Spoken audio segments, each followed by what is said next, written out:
السلام عليكم ورحمة الله وبركاته. رب اشرح لي صدري ويسر لي أمري واحلل عقدة من لساني يفقه قولي. فيديو النهاردة هتشوفوه مختلف تماما وكليا عن المحتوى اللي أنا بنزله. أنا طبعا زي ما انتم عارفين مهتمة بمواضيع التربية ومشكلات الأبناء وما إلى ذلك، ولكن النهاردة هتشوف الموضوع مختلف وتصوير الفيديو كمان مختلف.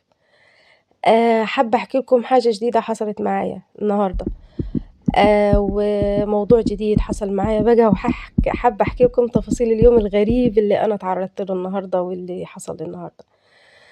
مبدئيا الوقت اللي أنا مصورة فيه الفيديو ده تحديدا دلوقتي الساعة 4:30 الفجر، قبل الفجر، وده هنا أنا قاعدة على البحر زي ما احنا بنسميه أو على النيل، مستنيين المعدية اللي هتعدينا الناحية التانية. احنا في البر الغربي، مستنيين المعدية اللي هتودينا البر الشرقي بقى، عشان أنا حاليا رايحة على المحطة، وأنا مسافة ما بين بيتي وما بين إني أوصل المحطة ما يقرب من ساعة، ساعة ونص مثلا عشان أوصل المحطة. فما بالك لو أنا طالعة في توقيت زي كده، مفيش مواصلات، مفيش معدية، مفيش أي حاجة، فطلعت بدري شوية خالص. فإحنا هنا بقى قاعدين مستنيين إني نلاقي معدية، ولكن واحد بتاع لانش بقى قال لنا إيه، إن هو هيعدينا إحنا وشوية ناس كانوا قاعدين مستنيين زينا هنا.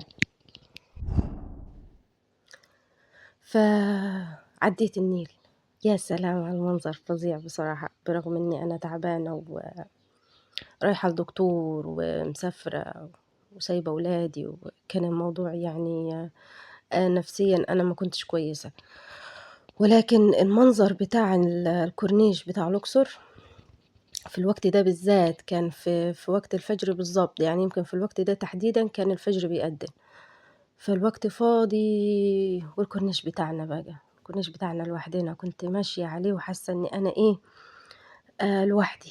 ده كل المناظر دي ليا لوحدي بقى، وآخر استمتاع. يمكن ده السبب الرئيسي اللي خلاني عايزة أصور الفيديو، إني لا، أنا كان في حاجة حلوة في اليوم صراحة. اليوم بدأ بداية حلوة، اتفرجت بقى على النيل والمراكب بتاعت السياح، المنظر حلو عموما في كل وقت، ولكن لما يبقى كده يسود الهدوء وما فيش بني آدم كده قابلناه خالص، كان الوقت جميل بصراحة، كانت لحظات حلوة. بالرغم من إني لما وصلت عند الدكتور، لما نزلنا القطر ورحنا نجري بقى، لأن ميعادنا محدد في ساعة محددة، فالقطر بارك الله فيه عمل اللي عليه ونزلنا في الساعة دي بالظبط. فإحنا رحنا عند الدكتور، بصراحة حصل لنا خازوق كبير أول ما وصلنا، وانهارت وقعدت أبكي وجوزي بيهدي فيا وأنا مش راضية أهدى أو مش عارفة أهدى، وكان الموضوع بصراحة مأساوي، كان مأساوي يعني.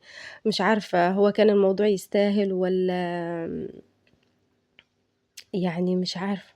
يعني أنا قالوا لي ما خلاص والموضوع بسيط ومعلش وحصل خير، لكن أنا لأ، كنت شايفاه موضوع كبير.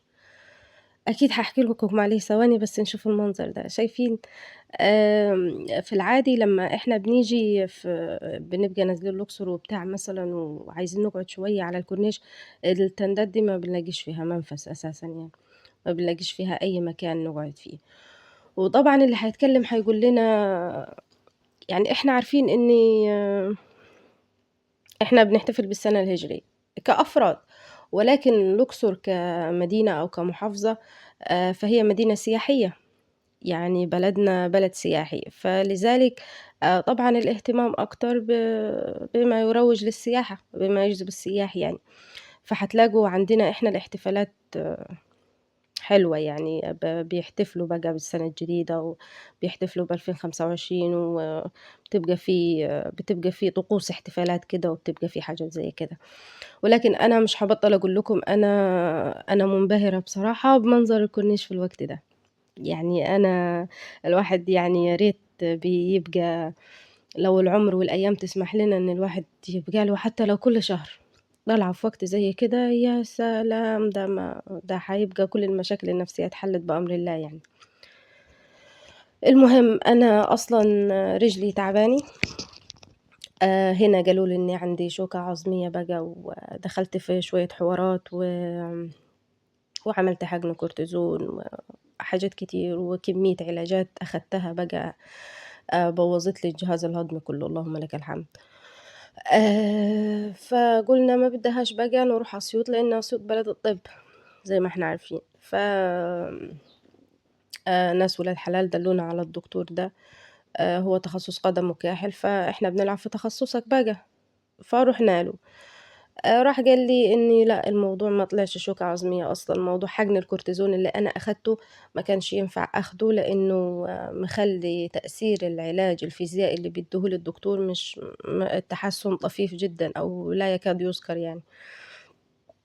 فقال لي للأسف بسبب الحقن اللي أنا أخدته، فإحنا مضطرين بقى نصبر نشوف، مش هيحكم على النتايج في الوقت الحالي، ويعني طلب مني أشعة رنين وكده وشوية حاجات أعملها.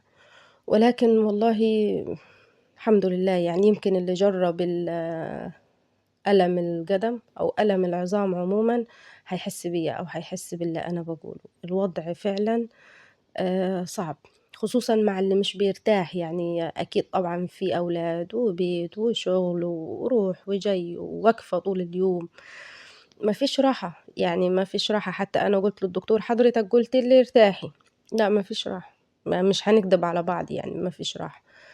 فالتحسن طبعا مش هينفع معانا في الوضع ده. فالمهم احنا رحنا بقى وقلنا ايه، هنشوف اللي الدكتور هيقول لنا عليه هنعمله، لان كده احنا يعتبر جبنا اخرنا في الدكاترة، يعني بمعنى ان ما فيش افضل من كده، طبعا بإرادة ربنا وبأمر الله، اني رحنا للتخصص اهو، وهنشوف هيقول لنا ايه. المهم بقى عشان ما ياخدنيش الكلام وجمال الكورنيش، وهنسى احكي لكم الخازوق اللي حصل لي عند الدكتور. مبدئيا ده الكورنيش اللي فوق، احنا في لوكسور عندنا 2 كورنيش، اللهم لا حسد يعني. عندنا كورنيش على النيل تحت، بيبقى منك للنيل كده، ده اللي انا كنت مصوراه لكم. والكورنيش ده التاني، ده اللي هو فوق، بنطلع له بسلالم كده، بيبقى في طريق الاسفلت، في طريق العربيات. انا وبحكي لكم بقى اتفرجوا على الجمال. المهم اول ما نزلنا القطر كان كاتب لنا المساعد، كان كاتب لنا التاريخ بالظبط والساعه بالظبط، ان الساعه 12 بالظبط اكون عند الدكتور، اكون في العياده. فاحنا يعني حجزنا القطر بالظبط على على ميعاد الدكتور يعني. فرحنا وصلنا، اول ما وصلنا هوب لقينا العياده مقفوله. تمام، مفيش مشكله، ممكن يكون الدكتور لسه ما جاش، احنا شطار وجينا بدري. رنينا بقى على المساعدة تقول لنا ده الدكتور مسافر، واحنا اصلا يعني طالعين زي ما انتوا شفتوني من قبل الفجر، وصلت هناك 12:30 الظهر. فبعد ما خدت اللي فيه النصيب بقى من جوزي، اللي هو ليه ما رنتيش، ليه ما قلتيش، ليه ما اكدتيش، المفروض حضرتك ترن. قلت لها يعني، قال لها ازاي انا رن، انا جاي على ميعاد المتفق عليه اللي احنا اتفقنا عليه. ان كان حصل اعتذار او حصل الغاء او حصل اي طوارئ، المفروض انت اللي تلغوا، تقولوا معلش ما تجيش في الميعاد المحدد عشان حصل كذا كذا. بس فبعد ما خد ودة بقى معاها في الكلام وكده، انا انهارت، انا ما حسيتش بنفسي خالص، يعني قعدت بقى بكى غير عادي. المهم رحنا، انا بقى قلت له، انا كان معايا رقمها يعني، قلت له بص سيبني عليها بقى، انا منهارة كنت يعني خالص، والله كان عياط غير عادي. الناس في الشارع، وقف لي واحد كده بتاع امن بيقول لي في حاجة اقدر اساعدك، اللي هو يعني انا مخطوفة، يعني خاطفني وهيساعدني وكده. المهم بقى اتصلت بيها وقلت لها يعني المفروض تحسوا بينا، انا طالعة من بالليل وسايبة ولادي، وانا اصلا تعبانة، فجاية بالعافية عشان ده مع الدكتور، لان احنا مش هنلاقي حجز بعد كده، يعني عشان اوصل للدكتور تاني محتاجة موال عشان اوصل له تاني. فقلت لها المفروض لما هتلغوا قوليلي، عرفينا، ابعتي لنا رسالة معاك الواتس بتاعي، ادينا رنة يا ستي واحنا هنتصل. لا، وانا والمتعارف ان المريض هو اللي بيتصل ومش عارف ايه. قلت لها حضرتك انا لما كنت في الكشف كنت شايفاكي انت والاستاذ المساعد بتقول ان انتوا بتتصلوا قبلها بيوم بتاكدوا على الحالات. فقالت لي كده وكده بقى وبتاع. فالمهم بقى ما اقولكوش، قعدت بكى حتى أختي تتصل وأمي تتصل، مش عارفة أرد على حد من كتر ما. المهم بقى الله يبارك له الدكتور اللي احنا رحنا له اسمه الدكتور عمرو أبو الفضل، تخصص قدم وكاحل في أسيوط. يعني مش عارفة، يعني المفروض إن طبعا يكون إنسان قبل ما يكون دكتور، وده اللي أنا شفته بصراحة. الله أعلم بقى اتصلوا وحكوا له أو كده، بس هي يعني قالت لي ابعتي لي صورة شخصية ليكي عشان الدكتور يفتكرك، وهنطلع الملف بتاعك كخدمة، هي هتخدمني بقى، وابعتي فويس بشرحك للتحسن أو عدم التحسن أو شرحك لحالتك بالظبط، وهخلي الدكتور يقيمك ويقولك ايه الخطوة الجاية اللي تعمليها، على أساس إن جايتنا تبقى يعني أهو استفدنا بأي حاجة.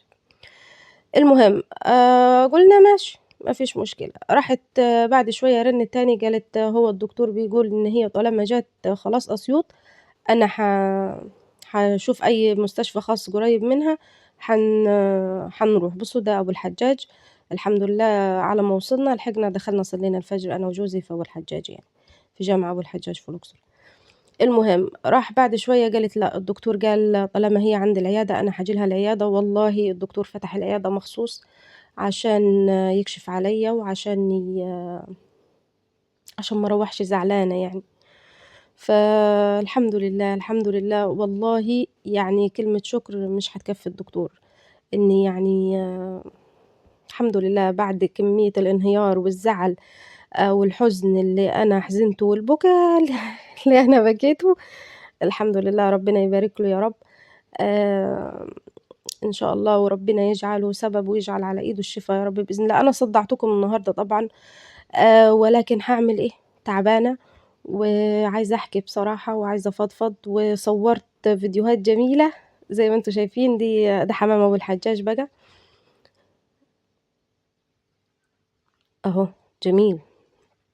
آه عقبال لما أروح لحمام الحرم يا رب واتصور عنده، قولوا آمين. وهنا بقى لما ركبنا القطر يعني، فالحمد لله بقى ادعوا لي ربنا يشفيني يا رب، ويشفي كل مريض ويشفي الجميع يا رب إن شاء الله. وأنا آسفة بقى إن أنا صدعتكم وأزعجتكم. لو عجبكم الفيديو قولولي بقى عشان أحكي لكم إحنا وجايين حصل معانا إيه. والسلام عليكم. بصوا دي مناظر القطر بقى. يلا باي.